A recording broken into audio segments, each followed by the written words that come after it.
On October 26, 2024, at approximately 3 p.m., I gripped the steering wheel of my silver Honda Civic, peering through the windshield at the seemingly endless stretch of Highway 17. The low afternoon sun cast long shadows across the black asphalt. Suddenly, the car sputtered, jerked twice, and then coasted to a stop. "Fantastic," I muttered, exhaling a frustrated breath. This was exactly what I didn't need. I turned off the ignition and steered the car as far onto the shoulder as possible. Like a stubborn mule, it sat there, my heart already pounding with anxiety. I slapped the steering wheel in frustration. Why now? Of course, there was no cell service. I reached for my phone to call AAA, sighed, and tucked it back into my purse. Opening the car door, I stepped out into the crisp autumn air. The faint scent of pine trees drifted from somewhere down the road. Squinting at the engine, I leaned over and popped the hood. My husband David always handled these things, so I knew next to nothing about car mechanics. Still, I poked at a few things and jiggled some wires, hoping for a miracle. "You've got to be kidding me," I muttered under my breath, irritated by a bead of sweat trickling down my temple. Then I heard the low hum of an approaching engine. A sleek black Ford F-150 pulled up behind me. As the driver got out, I was momentarily stunned.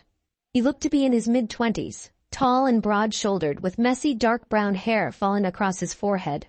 His dark blue t-shirt stretched snugly across his arms and chest, and a light stubble shadowed his jawline, suggesting a strength born from physical work. "Do you need help?" he asked, his voice smooth and easy, a faint smile playing on his lips. I straightened up, brushing a stray strand of hair from my face. "Yeah. My car just decided to give up on me," I replied, trying not to sound too helpless.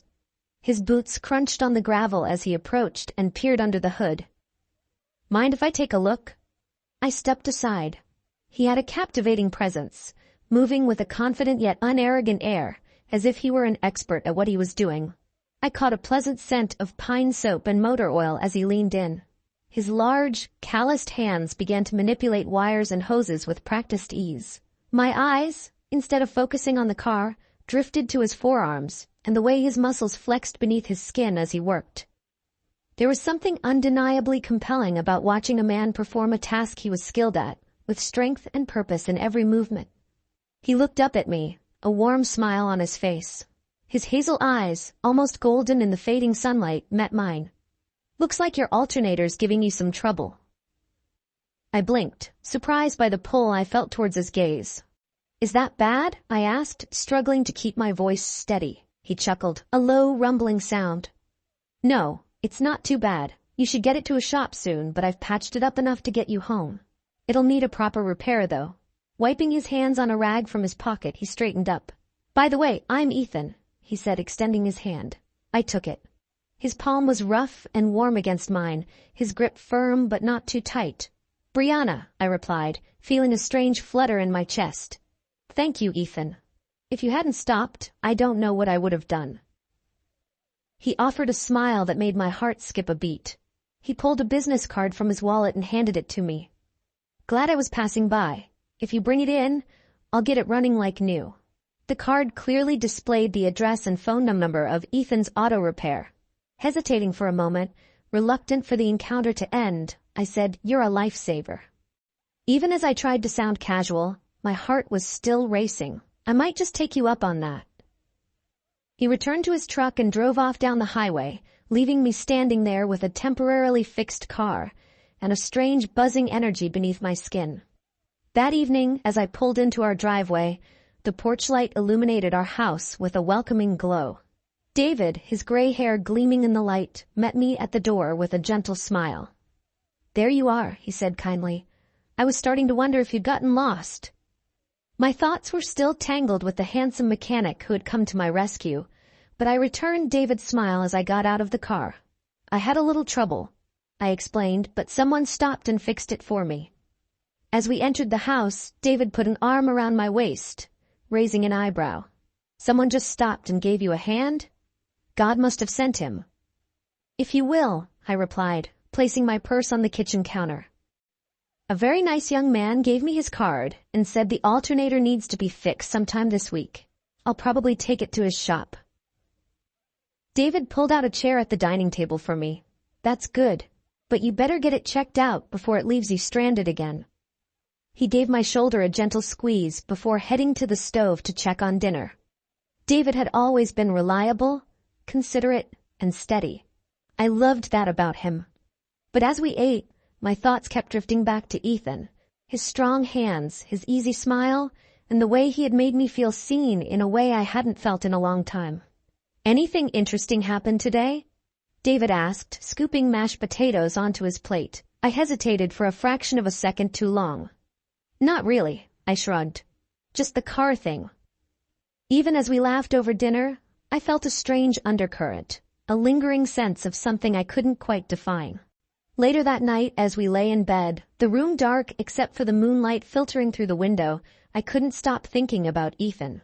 A sudden heat flushed through me as I pictured his hands moving so expertly over the engine.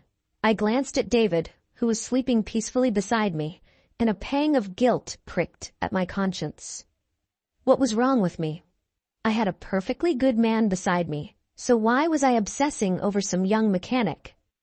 The next morning, long after David had left for work, I found myself lingering over Ethan's business card, tracing the embossed lettering with my fingertip. Getting the card checked out wouldn't hurt anything, right? Why did the mere thought of seeing him again make my heart race? The card remained on the kitchen counter, and I found myself glancing at it every few minutes as I cleaned the house, making excuses to be near it. Finally, I picked it up and dialed the number. It rang twice before a smooth, familiar voice answered. Ethan's Auto Repair. This is Ethan. My heart faltered, and I almost hung up. Hi, it's Brianna. You helped me with my car yesterday on the highway? I said, hoping my voice sounded casual. Yes, I remember you, he replied, his voice warm and friendly. How's the car doing? I laughed lightly. It's running, but you said I should bring it in. I was just wondering what time would be best. If you'd like, you can come by right now. We have an opening, he offered without hesitation. The thought made my heart skip a beat. Perfect.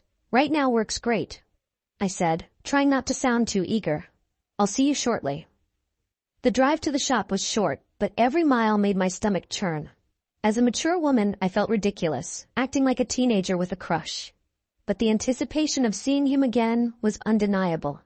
As soon as I pulled into the lot, I spotted him. He was standing by a lift, wiping his hands on a rag, the same tight t-shirt revealing his muscular physique. As I got out of the car, he smiled. Hey there, glad you could make it. Wouldn't miss it, I replied, immediately regretting the flirtatious tone. Ethan seemed oblivious, or perhaps he was simply playing it cool. He opened the hood and began to work. Let's see what we've got here. I watched him from a short distance, trying to conceal how much I enjoyed watching him lean over the engine, his powerful arms flexing with each movement. He worked with an effortless precision, as if it were second nature. A few minutes later, he straightened up, wiping his hands on the rag. It's going to take a little more than I thought, he said, looking directly at me. Probably a day to get everything sorted. That's fine, no rush, I replied, perhaps a little too quickly. He gestured for me to follow him into his office. Come on, I'll show you what needs fixing. The office was small but tidy, with a few chairs against the wall and a desk piled with paperwork. He picked up a notepad and began jotting down a list of repairs, occasionally glancing up at me as we talked. So, what do you do, Brianna? He asked casually. Not much these days, I admitted. I'm semi-retired. He seemed impressed. That must be nice, he said. Lots of free time. Too much sometimes, I replied with a small smile. He smiled back, but there was a flicker of something in his eyes, a hint of uncertainty. It can get lonely. My gaze met his, and a charged silence hung between us. The air in the small office felt thick with unspoken possibilities. I leaned slightly against the desk, my heart pounding in my chest. With hands like yours, I said, my voice dropping to a lower register. I bet you keep busy. You must be very skilled. Ethan's eyes darkened and he swallowed hard.